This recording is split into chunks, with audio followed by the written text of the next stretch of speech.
Bonjour Jonathan. Bonjour Thomas. Inflation, Ukraine, Covid, c'est le tiercé dans le désordre ou dans l'ordre, hein, c'est selon. On a l'habitude de se parler des marchés financiers ensemble, d'écouter vos analyses. Et souvent, je vous taquine en vous disant que vous êtes un indéfectible optimiste. Avec ce cocktail quand même au goût amer, est-ce que vous restez optimiste? C'est vrai que les événements sont nombreux. Ceux qui impactent l'économie, ceux qui impactent la bourse. On a cité l'inflation, l'Ukraine, le Covid. On pourrait rajouter la Chine. Le Covid en Chine, en fait. Ça fait beaucoup, en fait. Et lorsqu'on a préparé l'émission, on se disait, est-ce que l'économie va tenir autant d'événements qui pèsent sur l'ensemble des acteurs? Mais on peut voir des signes qui montrent qu'il y a encore des raisons d'être optimiste sur l'avenir. En fait, tout ce qu'on vient de voir, tous ces événements que vous avez cités, concourent à la hausse des taux d'intérêt. Et c'est surtout ça sur les marchés financiers qui provoque une baisse, une correction des marchés financiers. Et je vous ai une correction, je vous interromps, mais une correction relativement contenue pour l'heure. On a peut-être perdu 15-20% depuis les plus hauts. Oui, à peine. Je crois que depuis le début de l'année, on est à moins 10% ouais. de baisse sur le CAC 40. On était peut-être monté un petit peu plus haut avant. On est monté un petit peu, mais peu voilà, importe, mais c'est pas disons une moins correction 10. Oui. majeure, effectivement. C'est une correction relativement limitée, en fait, sur les marchés. Aux États-Unis, quand on regarde les indices, c'est un peu différent. Le Nasdaq baisse un peu plus, et notamment par rapport au plus haut, il corrige un peu plus. On l'a déjà expliqué, les valeurs de croissance, la tech, corrigent plus que les autres valeurs. Mais ce que je voulais vous dire, c'est surtout que ce mouvement de hausse des taux qui a provoqué une baisse des marchés est peut-être déjà derrière nous. Peut-être déjà, alors qu'on annonce plusieurs séries de hausse des taux d'intérêt de la part des banques centrales. Alors, je vous ai ramené un graphe qui montre... Alors, on va le découvrir ensemble. Voilà. Ça, c'est un graphe qui est assez impressionnant, en fait. Quand vous regardez la pente, c'est l'évolution des taux des emprunts d'État américains à 10 ans. Le taux que l'État américain se refinance sur une durée de 10 ans. Aujourd'hui, il est à 2,90. Au début de l'année, il était à 50. Donc il a presque doublé, x2, en quelques mois. Et quand vous regardez dans le détail, l'essentiel de la hausse s'est produite depuis début mars. Donc après le déclenchement de la guerre en Ukraine, depuis le 8 mars exactement, on a fait un mouvement qui est considérable. Et quand vous regardez même depuis le point bas d'août 2020 sur les taux d'intérêt, ils étaient à 0,50. Donc on est passé de 0,50 à presque 3%, on a fait x6 en quelques semaines, quelques mois. Est-ce que ça suffira à juguler cette inflation galopante? Aux États-Unis, on est à 8%. On est à 8,5% aux États-Unis. Et c'est effectivement toute la question. Est-ce qu'il va falloir aller plus vite et plus loin? Et plus loin. Aujourd'hui, les marchés financiers intègrent déjà, on le voit dans cette courbe-là, pas mal de hausses des taux. En fait, ils s'attendent à ce que les taux d'intérêt à court terme soient à 3,30 à peu près dans un an ou dans 18 mois. C'est une hausse des taux qui est quand même assez marquée. Et la hausse des taux qu'on vient de voir, c'est une des plus fortes hausses des taux depuis les 30 ou 40 dernières années.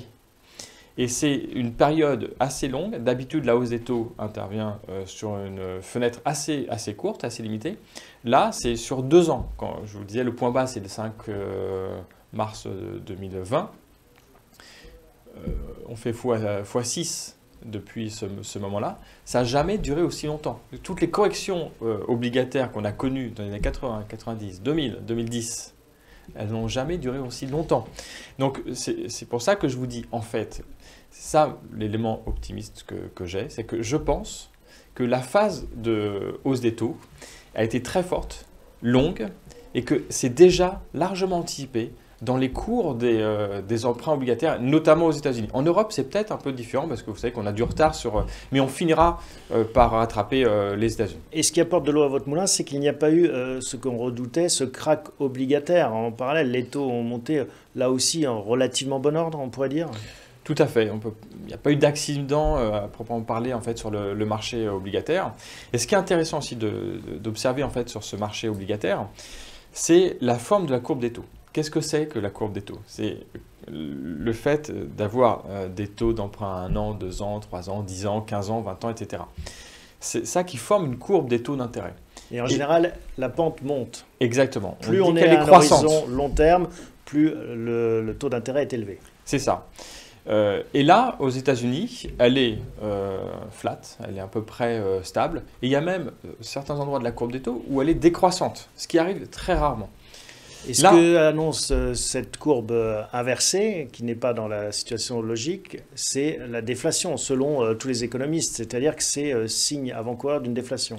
D'une déflation. En tout cas, d'une récession. Certains disent plutôt une récession, ouais, effectivement. C'est un signe de récession. Mais le raisonnement en fait, des marchés, c'est de dire, certes, la Fed est déjà en train de monter les taux et elle va continuer à le faire encore pendant 12-18 mois, mais ça va avoir un impact sur l'économie.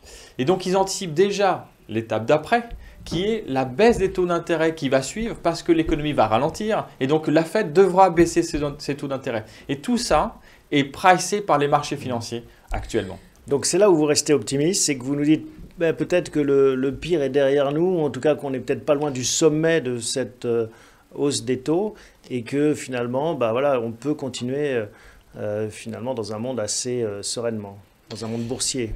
En tout cas, en bourse, effectivement, il y a une correction qui est peut-être limitée, mais qui existe réellement. Sur certains actifs, elle est plus forte, comme sur la tech américaine, par exemple. Et peut-être que justement, ce mouvement de correction sur la tech américaine est déjà derrière nous. Et que si les taux vont finir par redescendre, alors c'est plutôt favorable pour les actions américaines, et notamment les actions de croissance. Allez, on prend quelques questions qui nous sont parvenues. Michel demande, parlez-nous des ETF qui s'avèrent les plus protecteurs sur le long terme. Alors, protecteurs, on imagine contre la récession, une baisse des marchés peut-être? Alors, c'est ça que j'ai envie de répondre en fait à la personne qui a posé la question. Il n'y a pas d'actifs qui vous protègent contre tous les scénarios. Donc en fait, vous devez choisir votre scénario, celui qui vous fait le plus peur. Quand on parle de protection, c'est quoi qu'est-ce qui vous fait peur? C'est la hausse de l'inflation? C'est une récession.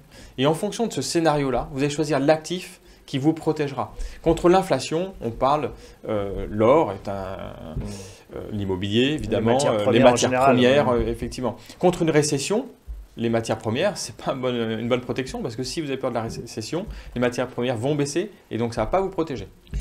Une autre question de Philippe, remontée des taux en Europe, quelle est votre vision à 6 mois? Vous avez commencé à mentionner ça, peut-être un décalage entre Europe et États-Unis sur les taux. Voilà, donc quand je dis qu'on est peut-être sur le pic aux États-Unis, en Europe c'est certainement différent. Il y a un décalage de quelques mois, difficile à chiffrer, est-ce que c'est 6 mois, 9 mois, mais peut-être que le pic sera dans les 6 mois qui viennent. Et alors, une question un peu méchante, mais jusqu'où on peut monter en Europe? Vous avez une idée sur le 10 ans par exemple? Français ou... Aujourd'hui, on est à peu près à un 25, un 30 sur le 10 ans français. On pourrait aller comme aux États-Unis, aller chercher les 3 et quelques. Je ne pense pas qu'on aille aussi haut en France qu'aux États-Unis. À mon avis, si on atteint les 2%, c'est déjà très bien. Bon, eh ben, on voit que vous restez optimiste et jusqu'à présent, ça vous a donné raison. Ce qui est bien, c'est qu'on se retrouve dans quelques mois pour continuer à observer ces marchés financiers et voir si votre analyse était juste ce qu'on souhaite. Merci beaucoup, Jonathan. À bientôt. Merci à vous. On s'intéresse maintenant au contrat d'assurance vie. Quel est l'intérêt d'en détenir plusieurs? On va voir la réponse avec Vincent.